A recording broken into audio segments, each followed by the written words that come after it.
అందరికీ నమస్కారం.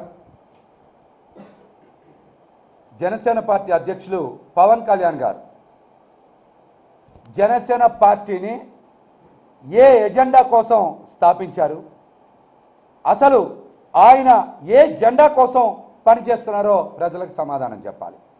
ఆయన ఎజెండా ఏంటి, ఆయన ఏ జెండా కోసం పనిచేస్తారో సమాధానం చెప్పాలి. ఆయన ఎజెండా తెలుగుదేశం పార్టీ అధ్యక్షులు చంద్రబాబు నాయుడు గారిని ముఖ్యమంత్రి చేయడమా?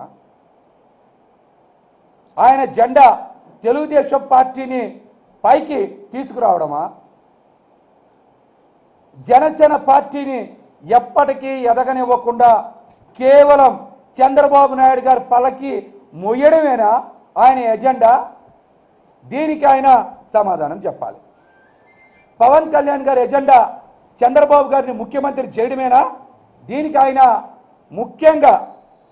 ముఖ్యంగా కాపు యువతకి ఆయన సమాధానం చెప్పాలి. ఎందుకు ఆయన జన సైనికులను కానీ, కాపు యువతని కానీ, వేరే మహిళలను కానీ తెలుగుదేశం పార్టీ జెండా మోసే కూలీలుగా తయారు చేసి దానికి త్యాగం అనే పేరు ఎందుకు పెడతా ఉన్నారో ఆయన సమాధానం చెప్పాలి. అసలు పవన్ కళ్యాణ్ గారి రాజకీయ లక్ష్యం ఏంటి, రాజకీయ పయనం ఏంటి, కనీసం ఆయనకైనా ఈ విషయాలు తెలుసా? సమాధానం చెప్పాలి. ఈ రోజున జనసేన పార్టీ ఉమ్మడి 10 జిల్లాల్లో అసలు పార్టీయే లేదు. పార్టీ నాయకులు వరుసగా జనసేన పార్టీలో రాజీనామాలు చేస్తూ పార్టీని వీడుతూ ముఖ్యమంత్రి జగన్మోహన్ రెడ్డి గారి మీద సంపూర్ణ నమ్మకం, విశ్వాసంతో, వారి నాయకత్వం పట్ల ఉన్న నమ్మకంతో మనం చూస్తూ ఉన్నాం. అందరూ కూడా వైసీపీ పార్టీలోనే చేరుతూ ఉన్నారు. ఈ విషయాన్ని రాష్ట్ర ప్రజలతో పాటు జన సైనికులు కూడా గమనించాలి. ఈ రోజున జనసేన పార్టీ ఉమ్మడి 10 జిల్లాల్లో ఎక్కడా కూడా లేదు. 2 గోదావరి జిల్లాల్లో కొద్దిగా విశాఖపట్నంలోనే పార్టీ ఉంది, కానీ మిగతా ఉమ్మడి 10 జిల్లాల్లో జనసేన పార్టీ నాయకత్వం కానీ, జన సైనికులు కానీ ఎక్కడా లేరు. అది కూడా అందరూ గమనించాలి. మిగిలి ఉన్న జన సైనికుల్ని, కొద్దిపాటి జనసేన నాయకుల్ని జెండా మూసే కూలీలుగా పవన్ కళ్యాణ్ గారు తయారు చేసి పెద్ద ఎత్తున భారీ ఆర్థిక ప్యాకేజ్ చంద్రబాబు నాయుడు గారి దగ్గర పుచ్చుకున్నారన్నమాట వాస్తవం. ఈ విషయాన్ని అందరూ కూడా గమనిస్తూనే ఉన్నారు.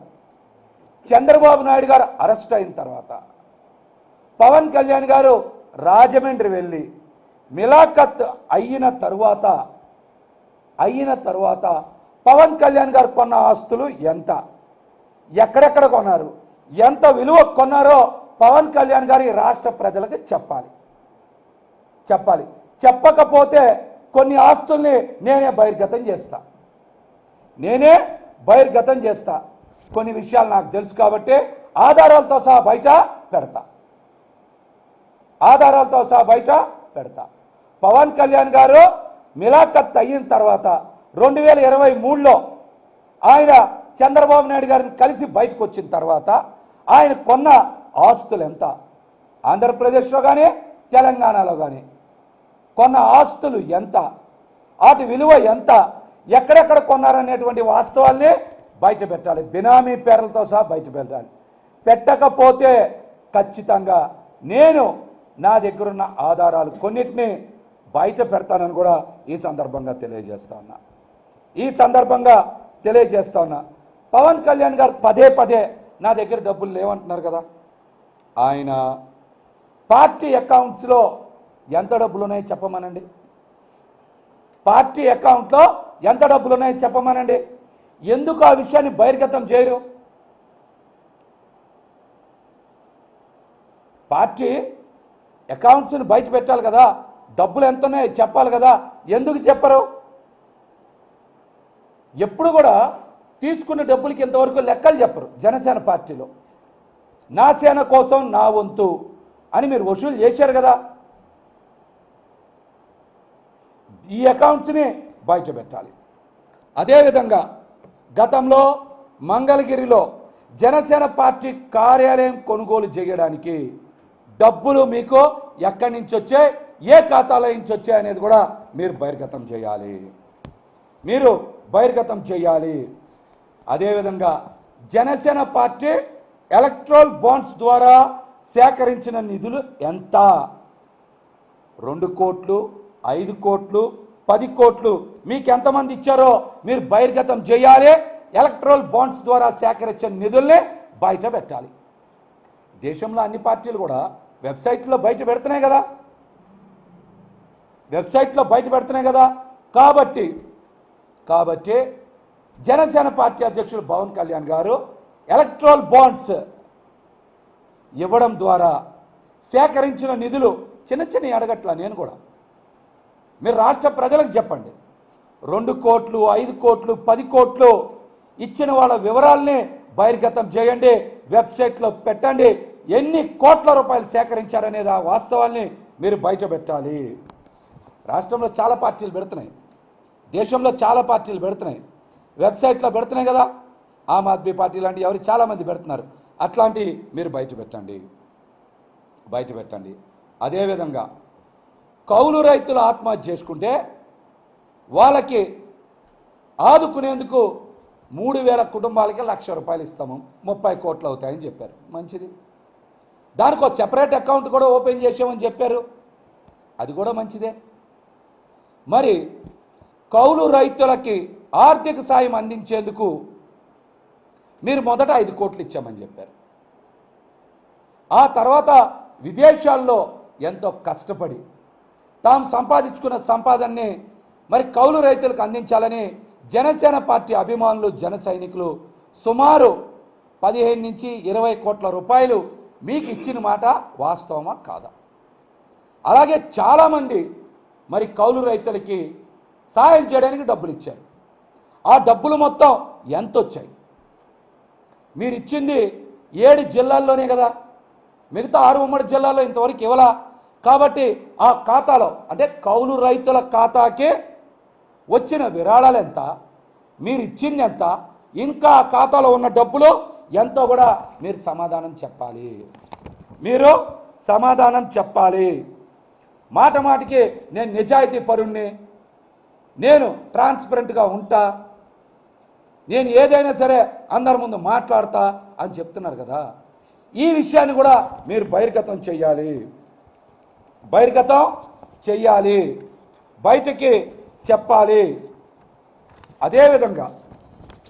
అదేవిధంగా మీరు రాష్ట్రంలో ఎవరైనా సరే తిరుమల తిరుపతి దేవస్థానానికి విరాళాలు ఇస్తారు.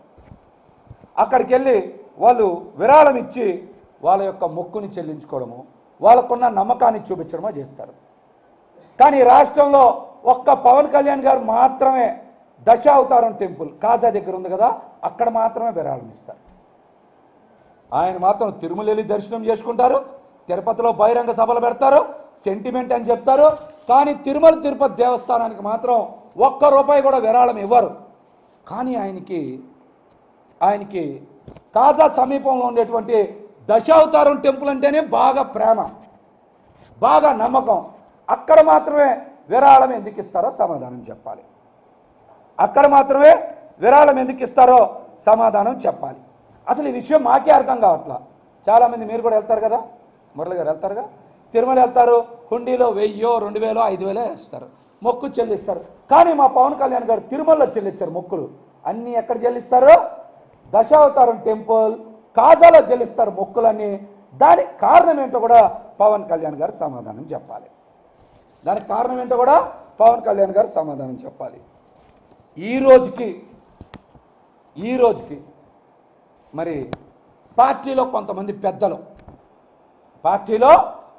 పెద్దలు నాగబాబు గారు, రుక్మిణి గారు, ఇలాంటి చాలామంది మిడ్ వ్యాలీ అపార్ట్మెంట్ మంగళగిరి దగ్గర ఎక్కడ ఉంటుంది, అపార్ట్మెంట్లో ఎవరెస్ట్ బ్లాక్లో ఉంటారు. వాటికి కూడా అద్దె కట్టేది పార్టీ ఖాతా నుంచి కాదు. వాటికి కూడా ఈ రోజుకి అద్దెలు చెల్లించేది, చాలామంది సెక్యూరిటీకి జీతాలు ఇచ్చేది ఎవరు? అపార్ట్మెంట్లకేమో అద్దె కట్టేది Tea Time Uday Srinivas, Tea Time Uday Srinivas గారు. మరి సెక్యూరిటీకి జీతాలు చెల్లించేది గ్రీన్కో కంపెనీ నుంచి చలమల శెట్టి నరసింహారావు గారు. మరి జీతాలు ఒకళ్ళు ఇస్తారు, అద్దెలు ఒకళ్ళు కడతారు. మరి మీకు సంపాదించిన డబ్బులో, మీకు విరాళ ద్వారాలు వచ్చిన డబ్బులో ఏమవుతున్నాయి? మీరు సమాధానం చెప్పండి. ఎంతసేపు నా సంపాదన మొత్తంతో పార్టీ నడుపుతున్నా, నా డబ్బులే అంటే మరి జన సైనికులు ఇచ్చిన డబ్బులు, పార్టీ మద్దతుదారులు ఇచ్చిన డబ్బులు, ఎలక్ట్రల్ బాండ్స్ ద్వారా వచ్చిన డబ్బులు, కౌలు రైతుల ద్వారా ఇచ్చిన డబ్బులు, మొన్న చిరంజీవి గారు ఇచ్చిన డబ్బులు, ఇవన్నీ ఏమవుతున్నాయి? ఎవరికి ఖర్చు పెడుతున్నారు? ఏం ఆస్తులు కొంటున్నారు మీరు? దీనికి సమాధానం చెప్పాలి. ఇంకో ముఖ్యమైన విషయం, హరిహర వీరమలు సినిమా 4 సంవత్సరాల పైనుంచి తీస్తున్నారు. ఇప్పటికే 3-4 సంవత్సరాలు అయింది కదా ఆ సినిమా తీస్తున్నారు. అక్కడ ప్రొడ్యూసర్ తీవ్రమైనటువంటి ఆర్థిక ఇబ్బందుల్లో ఉన్నారని ఏం రత్నం గారి గురించి కూడా చాలామంది మాట్లాడుతున్నారు. ఆ విషయం ఫిల్మ్ ఇండస్ట్రీలో ఎవరిని అడిగినా చెప్తారు. కానీ ఆ సినిమాకి అసలు ప్రొడ్యూసర్ ఎవరు? ఇన్ని సంవత్సరాలు ఆ సినిమా తీయడానికి కారణం ఏంటి? ఆ తర్వాత మీరు చాలా సినిమాలు ఒప్పుకున్నారు కదా, అవన్నీ పూర్తి చేశారు కదా. కానీ హరిహర వీరమల్లు సినిమా మాత్రమే ఎందుకు పూర్తి చేయరు? ఆ సినిమా భారీ బడ్జెట్ సినిమా, మీకు వచ్చిన డబ్బులు, మీకు ప్యాకేజీ ద్వారా వచ్చిన డబ్బుల్ని బ్లాక్ని వైట్ చేయడానికి హరిహర వీరమల్లు సినిమా రూటింగ్ అవుతుందనే అనుమానం చాలామందికి కలుగుతుంది. మీ బ్లాక్ మనీ వైట్ మనీ చేసుకోవడానికి అక్కడే రూటింగ్ అవుతుందనే అనుమానం చాలామందికి కలుగుతుంది. అందుకే ఆ సినిమా పూర్తే అవ్వట్లా. దీనికి కూడా మీరు సమాధానం చెప్పాలి. ఇంకా చాలా ముఖ్యమైన విషయం, మీ మీద పవన్ కళ్యాణ్ గారి మీద దిల్ రాజు గారు ఇన్కమ్ ట్యాక్స్ డిపార్ట్మెంట్లో కంప్లైంట్ ఇచ్చారా, ఇవ్వలేదా? అసలు మీ మధ్య విభేదాలు ఎందుకు వచ్చినాయి? మీరు మొత్తం డబ్బులు మీరే ఇన్కమ్ ట్యాక్స్ కట్టి మొత్తం డబ్బులు వైట్లోనే ఇవ్వాలి అని మీరు దిల్ రాజు గారిని ఇబ్బంది పెడితేనే మీ మీద ఇన్కమ్ ట్యాక్స్ డిపార్ట్మెంట్లో లిఖితపూర్వమైనటువంటి ఫిర్యాదు ఇచ్చారని చెప్తున్నారు. ఇది నిజమా కాదా? అందుకనే ఒక ఆడియో ఫంక్షన్లో పవన్ కళ్యాణ్ గారు చూశారుగా, పెద్ద బొట్టు పెట్టుకొని, అది న్యూ ఇండియానో ఏదో సినిమా ఏదో ఆ సినిమాలో ఒక అభిమానం వస్తే ముట్టుకోగానే చీ పో అని బాగా తిట్టాడు ఆయన ఆ రోజున అని. దిల్ రాజు గారు కొద్దిగా అర్థం చేసుకోండి సార్, కొద్దిగా చెప్పండి సార్ అన్నాడు. ఆ రోజు మాకు అర్థం కాల, మీ మీద దిల్ రాజు గారు ఇన్కమ్ ట్యాక్స్ డిపార్ట్మెంట్లో ఫిర్యాదు ఇచ్చారన్న విషయం. మాకు కూడా ఇంటెలిజెన్స్ చెప్తుంది సార్ ఇలాంటివన్నీ. మీకే కాదు ఇంటెలిజెన్స్ చెప్పేది, మాకు కూడా ఇంటెలిజెన్స్లో చెప్తారు కొంతమంది ఇలాంటి విషయాలు. మీరు చెప్తారు కదా మాటకి ఇంటెలిజెన్స్ చెప్పిందని, ఇలాంటి విషయాలు మాకు ఇంటెలిజెన్స్ వాళ్ళే చెప్తారన్న విషయం మీరు కూడా తెలుసుకోవాలి. అసలు 2014 నుంచి 2024 వరకు మీరు చేసిన సినిమాలు ఎన్ని? సూపర్ హిట్ అయిన సినిమాలు ఎన్ని? డిజాస్టర్ అయిన సినిమాలు ఎన్ని? మీ సంపాదన ఎంత? మీ మెయింటెనెన్స్ ఎంత? పార్టీకి ఇచ్చింది ఎంత? మీరు కొన్న ఆస్తులు ఎంత? మీ పేరు మీద బినామీల పేరు మీద కొన్న ఆస్తులు ఎంత? దీనికి కూడా మీరు సమాధానం చెప్పాలని మేమైతే డిమాండ్ చేస్తూ ఉన్నాం. చాలా ముఖ్యమైనటువంటి విషయం,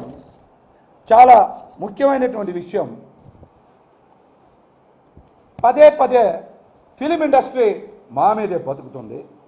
ఫిలిం ఇండస్ట్రీకి మేమే, ఫిల్మ్ ఇండస్ట్రీలో వందల మంది మా మీద ఆధారపడి బతుకుతున్నారని చెప్తున్నారు. అసలు మీ మీద ఆధారపడి బతికింది ఎవరు? ఎవరిని అభివృద్ధిలోకి తీసుకొచ్చారు? ఎంతమందిని ప్రొడ్యూసర్స్గా చేశారు? ఎంతమందిని ప్రొడక్షన్ మేనేజర్స్గా చేశారు? ఎంతమందిని ఇప్పటి వరకు డైరెక్టర్లుగా చేశారో చెప్పండి. చెప్పండి. ఏమనంటే బ్రాండ్ బ్రాండ్ అంటారు. మీకున్న బ్రాండ్ మోసం చేయడం, మాటలు చెప్పడం, మోసం చేయడం. పవన్ కళ్యాణ్ గారికి ఉన్న బ్రాండ్ మాటలు చెప్పడం, మోసం చేయడం. ఏ రోజైనా సరే మీ కుటుంబంలో ఒక వ్యక్తి అయినటువంటి బన్నీ గారి గురించి, అంటే అల్లు అర్జున్ గారి గురించి ఎప్పుడైనా సరే 4 మాటలు పొగిడారు ఎప్పుడైనా? ఏమంటే ప్రభాస్ గారి గురించి చెప్తారు, జూనియర్ ఎన్టీఆర్ గారి గురించి చెప్తారు, మహేష్ బాబు గారి గురించి చెప్తారు, చరణ్ గారి గురించి చెప్తారు. మరి మీ ఇంట్లో ఉండేటువంటి అల్లు అర్జున్ గారి గురించి ఎప్పుడైనా సరే 4 మాటలు చెప్పారా పవన్ కళ్యాణ్ గారు? ఏమంటే బ్రాండ్ బ్రాండ్ అంటారు, ఇండస్ట్రీస్కి మేమే అంటారు కదా. మరి ఎప్పుడైనా అల్లు అర్జున్ గారి గురించి 4 మంచి మాటలు చెప్పారా?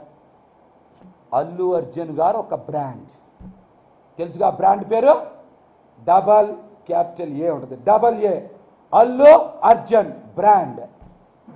అల్లు అర్జున్ ఒక బ్రాండ్, తెలుసుగా. ఆయన మీకు ఒక విషయం చెప్తున్నాం. ఆయన చాలామందికి, అంటే ప్రొడ్యూసర్లకి, ఆయన దగ్గర గొడుగు పట్టుకున్నటువంటి వ్యక్తులకి చాలామందిని ప్రొడ్యూసర్లుగా చేశారు, డైరెక్టర్లుగా చేశారు. అట్లాగనే డైరెక్టర్లుగా చేశారు. అదేవిధంగా మీరు చూస్తే చాలామందికి సొంత ఇళ్ళు కూడా కొనిచ్చారు. బంధువులకి అదేవిధంగా స్నేహితులకి, తనని నమ్ముకున్న వాళ్ళకు కూడా ఆయన ఏం చేశారు? సొంత ఇల్లు కూడా కొనిచ్చారు. అల్లు అర్జున్ ఒక బ్రాండ్. ఆయన క్యారీవాన్ మీద చూశారుగా AA అని ఉంటుంది. ఆయన షర్ట్ల మీద కూడా ఒక రాసి ఉంటుంది, AA అని రాసి ఉంటుంది. అల్లు అర్జున్ గారు ఒక బ్రాండ్. మరి ఆయన బ్రాండ్ ఏంటో తెలుసా? ఒక చినిగిపోయిన చొక్కా వేసుకొని, ఒక చిరిగిపోయిన లుంగి కట్టుకొని, ఒక ఇరిగిపోయిన పుల్ల పట్టుకొని ఇంటి ముందు ముగ్గులు వేస్తారు కదా, అట్లాంటి ముగ్గులు రంగులు 4 ముఖానికి రాసుకుంటే, ఒక చిరిగిపోయిన లుంగి, ఒక ఇరిగిపోయిన పుల్ల, ముఖానికి 4 రంగులు రాసుకుంటే 1000 కోట్లు వసూలు చేసినవే ఆయన బ్రాండ్ పుష్ప. ఏంటి?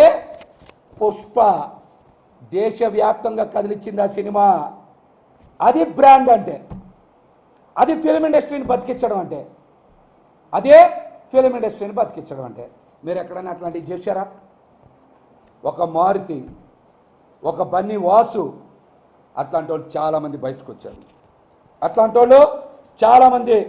వచ్చారు. ఈ మాట ఎందుకు మాట్లాడాను తెలుసా? ఈ మధ్య చంద్రబాబు నాయుడు గారితో పవన్ కళ్యాణ్ గారు నుంచొని స్కిల్ డెవలప్మెంట్ గురించి మాట్లాడుతున్నాడు. పవన్ కళ్యాణ్ గారు, అసలు నీకు స్కిల్లే లేదు, ఇంక డెవలప్మెంట్ ఏమొస్తుంది? అసలు మీకు స్కిల్లే లేదు, డెవలప్మెంట్ ఏమొస్తుంది? అందుకనే అల్లు అర్జున్ గారి బ్రాండ్ గురించి మాట్లాడా. Pushpa 2 table 1200 crores. Pushpa 2 table 1200 crores అంట. నాకు తెలియదు, సినిమాల మీద పెద్దగా నాలెడ్జ్ లేదు. 1200 crores అంట. మరి ఇండస్ట్రీ ఎవరి మీద బతుకుతుంది? ఎవరికి ఉపయోగపడుతున్నారు? ఎవరిని పెంచుతున్నారు?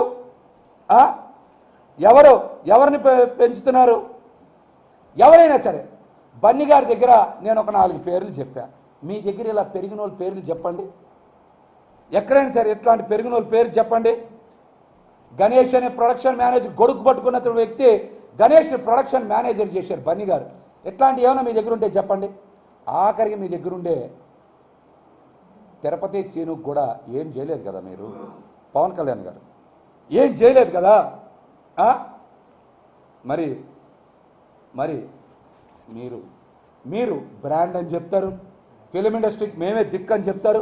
ఇట్లాంటి ఒక్క ఉదాహరణ చెప్పండి మీ దగ్గర ఏమైనా ఉంటే. ఎట్లా అంటే ఒక్క ఉదాహరణ చెప్పండి మీ దగ్గర ఏమైనా ఉంటే. బన్నీ గారి గురించి చెప్పాను నేను, కొంతమంది కోపం రావచ్చేమో, ఉన్న వాస్తవాలు చెప్పాను నేను, ఉన్న వాస్తవాలు చెప్పా. ఏ రాజు గారు ఉన్న వాస్తవాలు చెప్తున్నా. మరి దీని మీద మాట్లాడండి.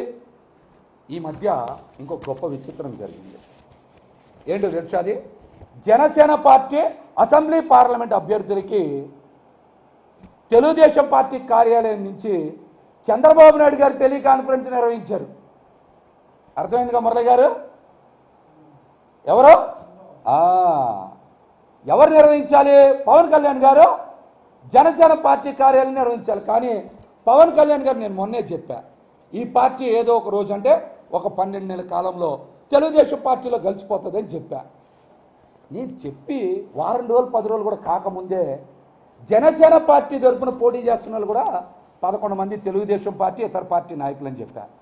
వాళ్ళకి ఎన్నికల టెలికాన్ఫరెన్స్ చంద్రబాబు నాయుడు గారు నిర్వహించారంట. అంటే అందులో పవన్ కళ్యాణ్ గారు కూడా ఉండుంటారు అందులో. అంతేనా శేషగిరి గారు? అంతేనా? అందులో ఎవరు కూడా ఉండుంటారు? పవన్ కళ్యాణ్ గారు కూడా ఉండుంటారా? అంటే జనసేన పార్టీ తరఫున పోటీ చేసే అసెంబ్లీ పార్లమెంట్ అభ్యర్థులకి టెలికాన్ఫరెన్స్ ఎవరు నిర్వహిస్తారో తెలుగుదేశం పార్టీ కార్యాలయం నుంచి చంద్రబాబు నాయుడు గారు నిర్వహిస్తారంట. అసలు జనసేన పార్టీ ఉందా లేదా? ఎన్నికలకు ముందే విలీనం చేశారా? దీనికి పవన్ కళ్యాణ్ గారు సమాధానం చెప్పాలి. దీనికి పవన్ కళ్యాణ్ గారు సమాధానం చెప్పాలి. కాపు యువత మీ మీద ఎన్నో ఆశలు పెట్టుకొని మీరేదో పెద్ద స్థాయికి వెళ్ళిపోతారని వాళ్ళందరూ పాపం కష్టపడి పనిచేసి మీ వెనకాల తిరుగుతుంటే వాళ్ళని అలా మోసం చేసి మభ్యపెట్టి మా పెద్దనాళ్ళని ఘోరంగా మోసం చేస్తూ మళ్ళీ తెలుగుదేశం పార్టీకి చంద్రబాబు నాయుడు గారికి పనిచేయించడం ఏంటి? ఏం చేద్దాం అనుకుంటున్నారు మీరు? వాళ్ళని ఏం చేద్దాం అనుకుంటున్నారు? దీనికి మీరు సమాధానం చెప్పాలి. దీనికి మీరు సమాధానం చెప్పాలి. ఇంకొక ముఖ్యమైన విషయం, Janasena party political affairs committee chairman తెలుసుగా నాదెండ్ల మనోహర్. అసలు కష్టపడకుండా రాజకీయాలను అడ్డం పెట్టుకొని డబ్బులు సంపాదించడం ఎలాగో ఆయన దగ్గర ఘనంతో పెట్టిన విద్య ఉంటుంది. ఆయన దగ్గర అసలు కష్టపడక్కర్లా, రాజకీయాలను అడ్డం పెట్టుకొని డబ్బులు ఎలా సంపాదించాలో ఆయనకి బ్రహ్మాండంగా తెలుసు. ఆయన పవన్ కళ్యాణ్ గారితో ఒకరిద్దరు వ్యక్తులను కల్పించి కేవలం ఇద్దరు కూర్చునే 10 కోట్ల రూపాయలు విలువ చేసే స్పోర్ట్స్ కార్ని కొనుగోలు చేశారు. అది కూడా ఆయన పేరు మీద అయితే వైట్లో చూపించాల్సి వస్తుందని బ్లాక్లో ఒక బినామీ వ్యక్తి మీద పెట్టారు. కేవలం ఇద్దరు కూర్చొని నడిపే ఒక స్పోర్ట్స్ కార్ విలువ 10 కోట్లు. ఆ 10 కోట్ల రూపాయల స్పోర్ట్స్ కార్ని హైదరాబాద్లో ఒక సాఫ్ట్వేర్ కంపెనీ పార్కింగ్ చేస్తూ ఉన్నారు. ఈ మాట వాస్తవం. ఈ డబ్బులు మీకు ఎవరిచ్చారు? ఏ ఫిలిం ప్రొడ్యూసర్ ఇచ్చారు? మీరు ఎలా కొన్నారో కూడా సమాధానం చెప్పాలి. నాదెండ్ల మనోహర్ అనే వ్యక్తి జనాల్లో ప్రజలందరూ కూడా, మీరందరూ నాదెండ్ల మనోహర్ మీ ఇంటికి వస్తే, ఎవరైనా సరే ఆయన తరపున ప్రచారానికి వస్తే ఓటుకి 10,000 అడిగి తీసుకొని వైసీపీకి ఓటేయండి. మీరందరూ ఓటుకే 10,000 20,000 అడిగి తీసుకోండి. ఎందుకంటే ఇద్దరు కూర్చునే కారు 10 కోట్లకు కొన్న వ్యక్తి మీకు 10,000 20,000 ఇవ్వలేరా? 10,000 20,000 తీసుకోండి. మీరు అందరు తెనాల్లో తీసుకొని ఓటు వేయాల్సింది మాత్రం ఫ్యాన్కి వేయాలి. దేనికి వేయాలి? ఫ్యాన్కి వేయాలి. తెనాలి దరిద్రం పోద్ది. అప్పుడు కానీ తెనాలి దరిద్రం పోద్ది. డబ్బులు ఇస్తాడు, బాగా ఉన్నాయి డబ్బులు తీసుకోండి. తీసుకొని ఓటు మాత్రం ఎవరికి వేయాలి? మన సింబల్ ఫ్యాన్కి వేయాలి. దేనికే? ఫ్యాన్కి వేయాలి. వేయండి. ఏంటి నా మీద చాలామంది నాయకులు చోటా మోటాగాళ్ళు, గల్లీల్లో తిరిగేటోళ్ళు, 420 గాళ్ళు, అమ్మాయిలు బ్రోకర్లు, చీటీలు ఎత్తేసిన వాళ్ళు, దొంగతనంగా ఆస్తులు కొట్టేసిన వాళ్ళు చాలామంది ప్రెస్ మీట్లు పెడుతున్నారు. నన్ను వ్యక్తిగతంగా విమర్శించడం కాదు, నేను అడిగిన పాయింట్స్కి రాజకీయంగా సమాధానం చెప్పండి. లేదా ఎక్కడైనా బహిరంగ చర్చకి సిద్ధమంటే, జనసేన పార్టీ తరపున ఎవరైనా సిద్ధమంటే నేను వస్తా. అంతేగాని ఇష్టానుసారం కారు కోతలు, పిచ్చి పిచ్చి కోతలు కూస్తే తప్పనిసరిగా మేము కూడా మరింత ధీటుగా సమాధానం చెప్తాం. మీ మీద ఉన్న అన్ని ఆధారాలు బయట పెడతాం. నేను అడిగిన అన్ని ప్రశ్నలకి జనసేన పార్టీ అధ్యక్షులు పవన్ కళ్యాణ్ గారు ఈ రాష్ట్ర ప్రజలకి సమాధానం చెప్తారని ఆశిస్తా ఉన్నా.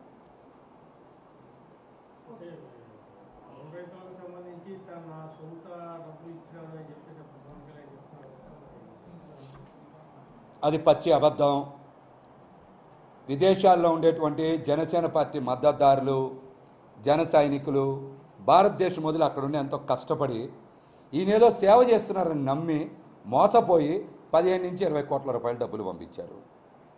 ఇప్పటి వరకు కౌలు రైతులకి ఇచ్చింది 6-7 జిల్లాల్లోనే, మిగతా డబ్బులని పార్టీ ఖాతాలోనే ఉన్నాయి. ఎంత ఉన్నాయో చెప్పమనండి, ఎంత వచ్చినాయో చెప్పమనండి. మనం అడుగుతుంది అదే కదా. తప్పేమని అడుగుతున్నామా? తప్పేమని అడుగుతుంటే చెప్పండి. చెప్పాను కదా, విదేశాల నుంచి వచ్చిన డబ్బులు, ఆయన ఇచ్చిన 5 కోట్లు ఒక ప్రత్యేక ఖాతా తెరిచానన్నారు కదా, ఆ ఖాతా వెబ్సైట్లో పెట్టమనండి. ఎంత వచ్చినాయి, ఎంత ఇచ్చారు, ఇంకా ఖాతాలో ఎంత ఉన్నాయో చెప్పమనండి. చెప్తే అందరికీ అర్థం, రాష్ట్ర ప్రజలందరికీ అర్థమవుతుంది కదా.